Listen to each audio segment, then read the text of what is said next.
AC चलेगी चक्कर है क्या कमरा भी है शादी आई एक में 6 भरा 6 इसलिए भरा तुम रात भर सत्संग करो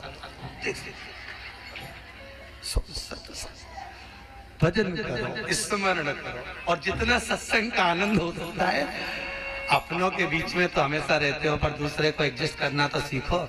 जरा विचार करो तुम अपने कमरे में दूसरे को एडजस्ट नहीं कर रही तो ऊपर जाएगी तो भोलेनाथ कैसे एडजस्ट करेगा? सोचो तो सही है, विचार तो करो।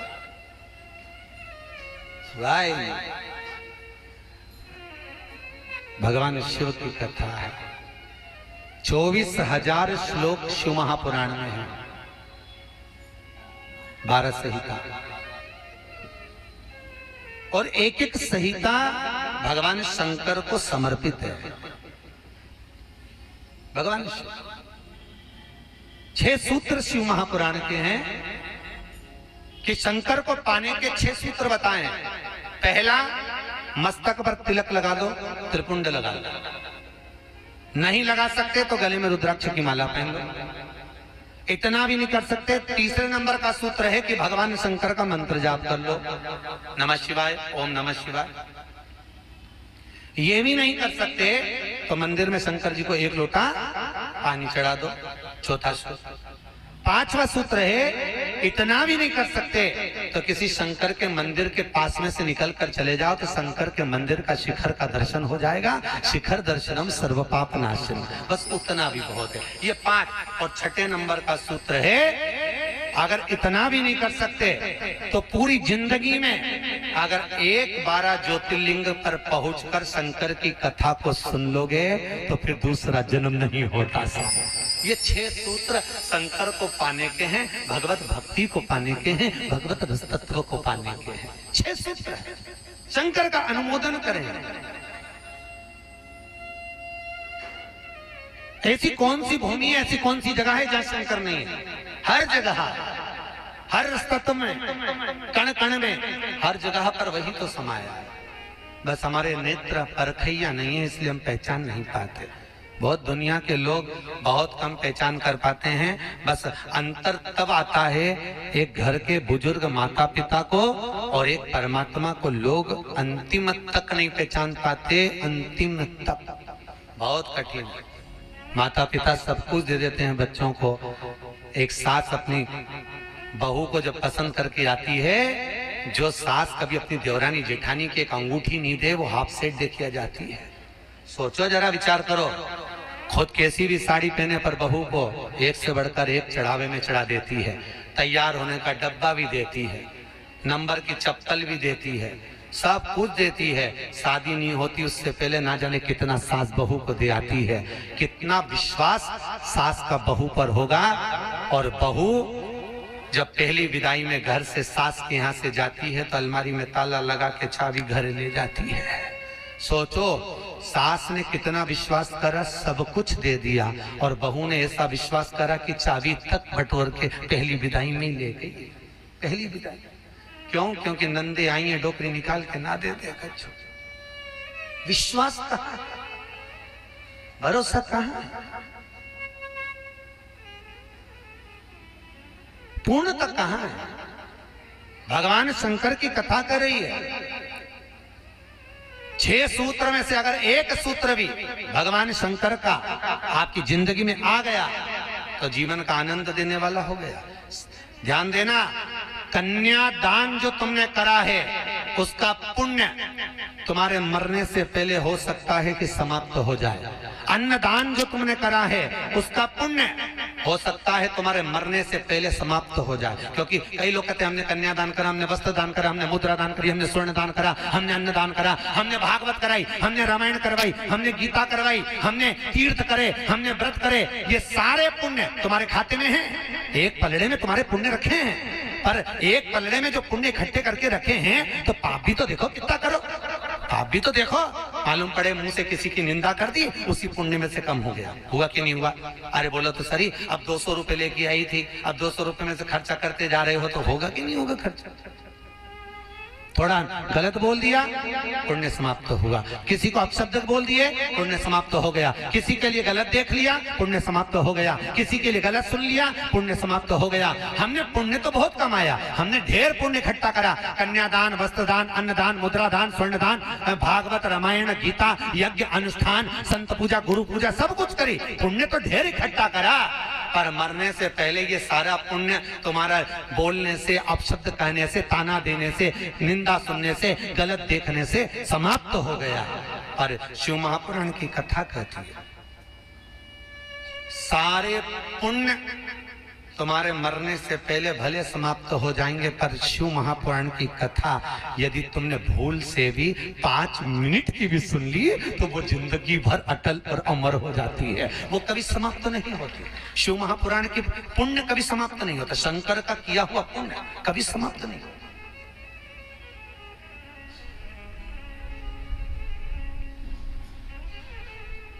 आज वो कोई कह रहा था, गुरुजी वो हम पोटलियां बना के लाए हैं तो एक एक मंदिर में पोटली चढ़ाए और कई चढ़ाए। हमने कहा लो आए हो इतनी दूर तीर्थ करने के लिए, 5 रुपया 10 रुपया 2 रुपया करो, जो तुम्हारी मर्जी पड़े चढ़ाओ। 84 महादेव का क्या बार बार दर्शन करने जाओगे? ब्रज 84 कोस की परिक्रमा तो तुमने ना जाने कितनी बार लगा ली होगी ब्रजमंडल में पहुंचकर, और 84 महादेव का दर्शन करने के लिए आए हो। और वो 84 महादेव जिसको स्वयं भगवान शंकर की बहन शिवप्रिया ने प्रकट किया था, शंकर के ही रूप तत्व से 84 रूप में उनको प्रकट किया है। पूरे विश्व में कहीं पर नहीं है, केवल उज्जैन में, केवल उज्जैन। तो भगवान शंकर की कथा कर रहे हैं, भगवान भोलेनाथ का चरित्र वर्णन कर रहा है। 6 सूत्र में से एक सूत्र भी अपनी जिंदगी में उतारा तो जीवन सार्थक हो गया। मात्र भगवान शंकर की पावन कथा का रसतत्व ग्रहण करें।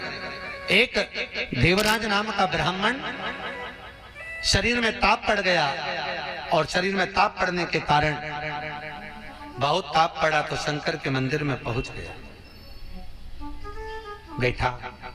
अब वहां तो थोड़ी थोड़ी देर में शंकर के मंदिर में कथा हो रही थी, प्रवचन चल रहे थे, शिव महापुराण का चरित्र चल रहा था, और ये थोड़ी थोड़ी देर में पंडित जी चिल्लाए हर हर महादेव। अब जैसे पंडित जी चिल्लाए तो इसके शरीर में ताप पड़े, इसको आ रहा बुखार। अब बुखार आए और कहीं का चिल्लाए, सिर दर्द हो और कहीं का चिल्लाए तो बड़ा बुरा लगे।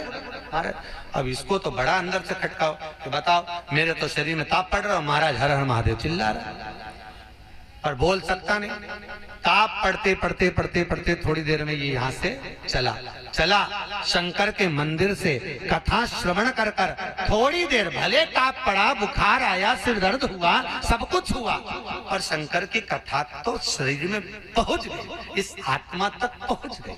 होता है जब घर से चले होगे तो सोचे पाँव दुख रहा है, बुखार आ रहा है, सर दर्द हो रहा, ये हो रहा, वो हो रहा, पर शंकर के धाम में पहुंच गए तो अब ये सोच लो कि तुम शंकर के हो गए, तुम शिव के। यहाँ बिठले सेवा समिति के कहने पर नहीं आए, यहाँ पाठक जी के कहने पर नहीं आए, यहाँ हमारे कहने पर नहीं आए। यहाँ तो हम भी बुलाते तो तुम नहीं आते, क्योंकि ये नगरी महाकाल की है। महाकाल का राजा है महाकाल, और महाकाल राजा का एक नियम है, यहाँ कोई राजा, कोई मंत्री, कोई बड़े से बड़ा राजपाट वाला इस नगरी में रात नहीं रुक सकता। यहाँ का नियम है, क्योंकि यहाँ एक ही राजा, कौन सा? महाकाल राजा, बस उसी का राज्य चलता है। तो जब उसके घर में आए हो तो हम कौन बुलाने वाले? बोलो तो सही। उसने बुलाया, उसने ठहराया, उसने खिलाया, उसने घुमाया, 5 दिन घूमो फिरो, उसका दर्शन करो, आनंद करो, घरे जा। घर वाले पूछे कहाँ गई थी तो कहना महाकाल के घर गई थी, उसने बुलाया। रामकृष्ण परमहंस जी से एक ने कहा, रामकृष्ण परमहंस जी से बोले, अरे रामकृष्ण परमहंस जी, हमने सुना है कि माता जगतजननी जगदम्बा शारदा भवानी माँ देवी आपसे बात करने के लिए आती हैं, आपसे मिलने के लिए आती हैं। रामकृष्ण परमहंस जी ने कहा, तो रामकृष्ण परमहंस जी, अगर देवी जी तुमसे मिलने आती हैं, देवी जी तुमसे बात करने आती हैं, जगदम्बा तुमसे मिलने के लिए आती है, तो रामकृष्ण परमहंस जी एक काम करो ना, एक आध बार माता जी को हमारे घर भी भेज दो। हंसी उड़ाने वाले तो कुछ भी बोल देते हैं, एक आध बार माता जी को हमारे घर भेज दो। रामकृष्ण परमहंस जी ने कहा ठीक है, एड्रेस बता दो, देवी जी को तुम्हारे घर भेज देंगे। बोलो एड्रेस क्या है? उस व्यक्ति ने कहा फलाना गली में, फलाना मोहल्ले में, ये वाले मकान में, इस नंबर में, इस जगह पर मैं रहता हूं। रामकृष्ण परमहंस जी ने कहा, स्वामी विवेकानंद के गुरु रामकृष्ण परमहंस जी कहते हैं, जो एड्रेस आपने दिया ये तो आपके घर का है, ये आपके घर का एड्रेस है, आपका एड्रेस दीजिए, आप कहाँ रहते हो? उसको लगा मैं दुकान पे रहता हूँ, तो सकता दुकान का मंग रहा है, उन्होंने दुकान का एड्रेस दे दिया। रामकृष्ण परमहंस जी बोले ये तो दुकान का एड्रेस है, आप कहाँ रहते हो, आपका एड्रेस दो। तो रामकृष्ण परमहंस जी के शब्द सुने तो उस व्यक्ति ने कहा ये हमारा ही तो एड्रेस है। रामकृष्ण परमहंस जी बोले जिस घर का एड्रेस दिया वो तो घर का है, जिस दुकान का एड्रेस दिया वो तो दुकान का है, कि दुकान यहाँ है वो वहां घर है, तू कहाँ रहता है, तेरा एड्रेस बता, तो रहता कहाँ है? रामकृष्ण परमहंस जी के शब्द सुने, उसने चरण पकड़ लिया और रामकृष्ण परमहंस से पूछा आप बताओ कि मेरा निवास कहाँ है। रामकृष्ण परमहंस जी कहते हैं इस शरीर का आखिरी निवास तो शमशान है, मनुष्य वहां निवास करने वाला है। बस ये आत्मा परमात्मा के चरणों में रहे और शरीर आखिरी में वहां पहुंच जाता है, आखिरी में। बड़े आश्चर्य में लोग बताते हैं हम वहां रहते हैं, तुम नहीं रहते, तुम्हारा घर रहता है, तुम चले जाओगे घर में ही रह जाएगा, अभी तुम्हारा एड्रेस है फिर तुम्हारे बेटे का हो जाएगा। अरे बोलो तो, फिर बेटा गया पोते का हो जाएगा, पौता गया पर पोते का हो जाएगा, वो तो घर का पता है, तुम्हारा एड्रेस क्या है, तुम किस पते पे रहते हो? आता ना पता, जबरदस्ती के लापता घूम रहा, काय का पता तुम्हारा? जबरदस्ती के छाती ठोक के मेरा घर मेरा घर मेरा घर। एक आध दिन यमराज आई गया, उठा के ले गया, सब धाड़ धाड़ रोएंगे। 2-3 महीने के बाद, 4-6 महीने के बाद बेटा नेम प्लेट निकाल के खुद की चिपका देगा, मेरा घर काय का घर तुम्हारा?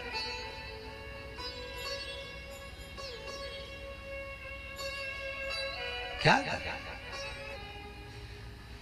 कहा सज धज के जिस दिन मौत की सहजादी आएगी, ना सोना। हमसे भी लोग कहते हैं गुरुजी तुम कथा वाचते इतना सारा सोना मोना पहन के पहनते, तो हमने कहा जजमान लोग दे तो क्यों नहीं पहने? अरे बोलो तो दीजिए, कहीं करे कहीं बाद में जोड़ जोड़ के औलाद करे के ना, है तो तुम्हारे पास भी, बस तुम भी जोड़ जोड़ के ला कर में अलमारी में ला करने, और एक आध दिन मर गई और सारा पड़ा की पड़ा रह गया, ऊपर जाके याद करेगी वाला हार तो पीना ही नहीं, फिर कहीं मतलब का सब पीना कहीं करे वो कर।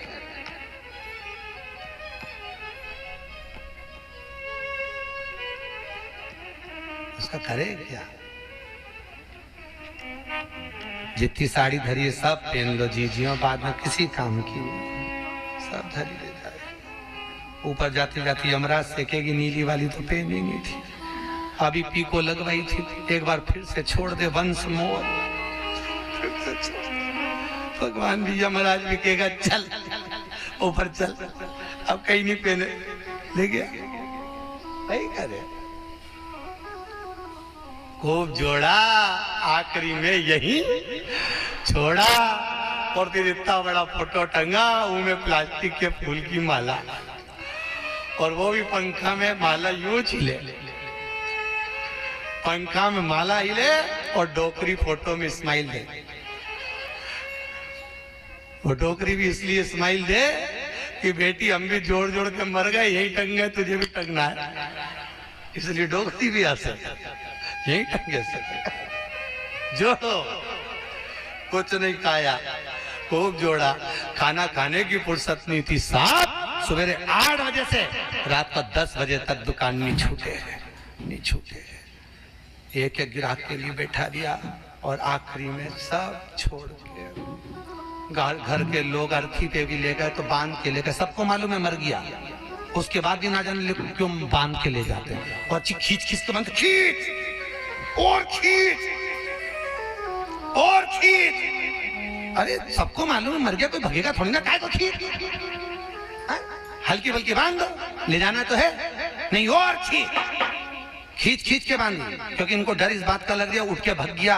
अब उनको तो कुर्सी भरना, उसकी जगह दूसरे को ले गया तो इसी को ले चलो, जैसे कहा करो उसका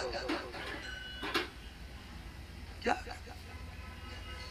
सज धज के जिस दिन मौत की शहजादी आएगी, न सोना काम आएगा न चांदी। छोटा सा तू कितने बड़े अरमान है तेरे, मट्टी का तू सोने जैसा मान है तेरे। मेरे को नहीं जानते, मेरे को नहीं पहचानते। अरे भेरू तुझे तो सब जाने, मेरे को नहीं जानते। मट्टी का तू सोने जैसा मान है तेरे, मट्टी की काया एक दिन मट्टी मिल जाएगी, न सोना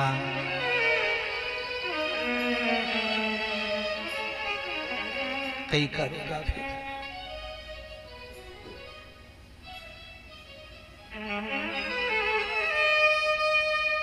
गीता वाटिका गीता प्रेस में कथा बाची है, 3-4 साल हो गए। गीता प्रेस गीता वाटिका, उन्होंने कहा गीता वाटिका वालों ने, गुरुजी हमारे गीता प्रेस वालों की ओर से कैंसर हॉस्पिटल चलता है गोरखपुर में, आप चलिए। देखने गए, बड़े बड़े करोड़पति भी अटैची लेकर पैसे की खड़े थे कि मेरे पिता के कैंसर ठीक कर दीजिए। इनका ये पत्नी का कैंसर, अटैचियों में माल भरा था और कह रहे थे ये ठीक कर दीजिए, अटैचियों में माल भरा। काम आ सकता है, अटैची भर कर रखी हुई है। पर शिव महापुराण की कथा कहती है, जहां पर औषधि भी काम नहीं करती, वहां पर शिव की करुणा काम कर जाती है और कृपा बरसा देती है। शिव की कृपा, शंकर करुणा करता। तुम एक बार विश्वास रखो उस शिव पर, उस शंकर पर। देवराज ने प्राणों को त्यागा, प्राणों को त्यागा तो भगवान शंकर के धाम में चले गए। क्योंकि भले 5 मिनट की भी कथा सुनी हो, चलते चलते भी अगर शिव महापुराण तुम्हारे कानों में पड़ गई हो, चलते चलते भी अगर तुम्हारे कानों में एक शब्द भी शंकर की कथा का मिल गया हो, तो वो शंकर की कथा कभी छिन्नित नहीं होती, वो शंकर से मिला देती है। शंकर शिव से देवराज मोक्ष पा गए। फिर अगला चरित्र सुनाया कि बिंदुक नाम का ब्राह्मण, जिसकी धर्मपत्नी का नाम था चंचुला देवी। बिंदुक जो भी लाता वो चंचुला को लाकर देता। क्यों देता? क्योंकि पति का नाम केवल पति है, पर पत्नी का नाम धर्म पत्नी है। पति कुछ भी कमाई कर लाएगा वो अपनी धर्म पत्नी को देगा, क्योंकि ये धर्म में लगाती रहेगी। अगर ये मेरी कमाई को धर्म में लगाएगी तो मुझे भी वैकुंठ तक तो ले ही जाएगी। ये धर्म पत्नी है, धर्म पत्नी।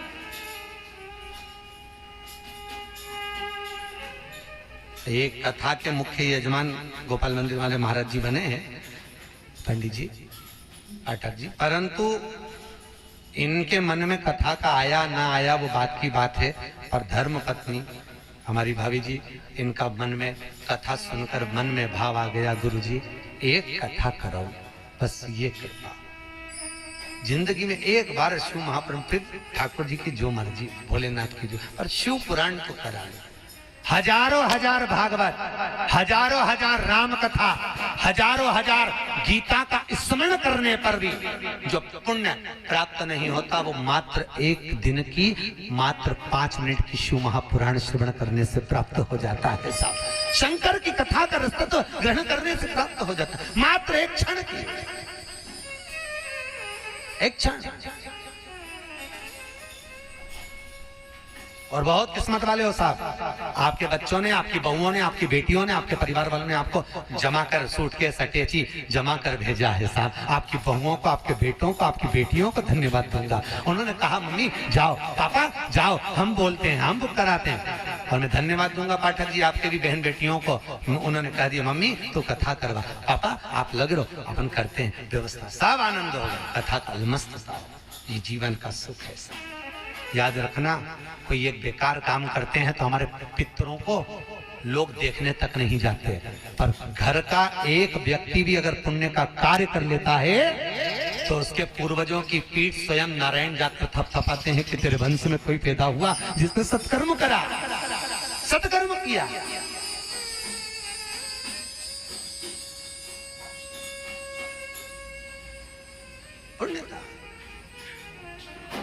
और ये मुख्य यजमान जो बने ये बहुत करोड़पति नहीं है, मंदिर के पुजारी जी हैं। भोपाल मंदिर में पंडिताई करते हैं, पूजा पाठ करते हैं।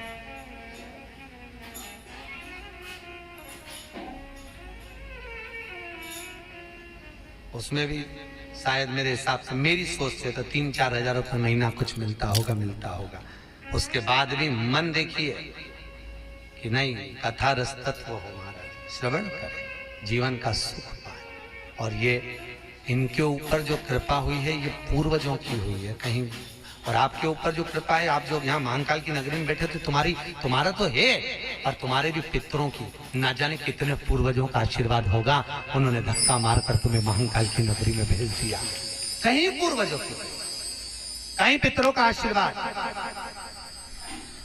कहीं आहूत और वासुकों का आशीर्वाद जो हमको परमात्मा की शरणागति तक लेकर जा रहा है, भगवान के चरणारविंद तक।